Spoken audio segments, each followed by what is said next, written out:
Hi, and welcome back to Fishing with David Pyle. It's September 5th, 2016, and I'm going to talk a little bit about our fishing trip yesterday to Buoy 10, September 4th. Pretty exhausted at the end of the day, didn't have time to get a whole summary of what happened out there.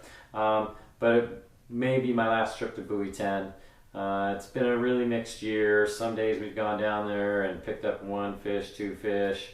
I think I may even got skunked one day, but either way, I think everybody I've talked to has had a pretty tough year compared to last year. So it was no surprise that yesterday had some kind of mixed workings as well. We picked up a coho right out of the gate. Dirk got a very nice fish and picked that up on anchovies and one of my favorite flashers. It's chartreuse with a couple of diagonal red stripes. We were fishing about 15 poles with 16 ounces of lead. And anyway, I've been using 3 hooks for the past week or two just because we lost so many fish, and that was a 3-hook mooching rig. So if that's some help going forward.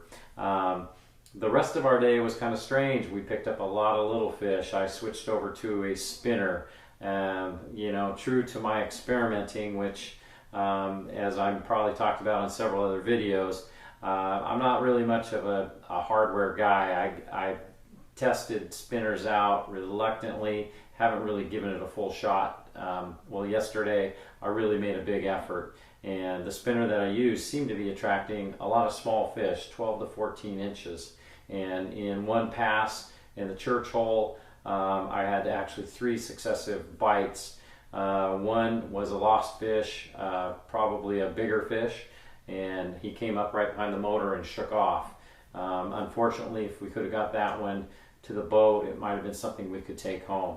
The other 2, pretty small, probably 12 to 14 inch fish, and that's kind of what we saw the rest of the day. For whatever reason, whether it was an anchovy bite or it hit on the spinner that I was using, small fish, little fish, and I didn't really know what to do to switch gears to get back into fish that we could keep, but that's kind of the way our day went. So watch the rest of the video. Lots of little fish we had to release, and it was nice to see takedowns, nice to see our rod bend, but the mixed part of that was we didn't get to take much meat home. We took home 1 coho for the day. So enjoy. We'll see you next time on Fishing with David Pyle.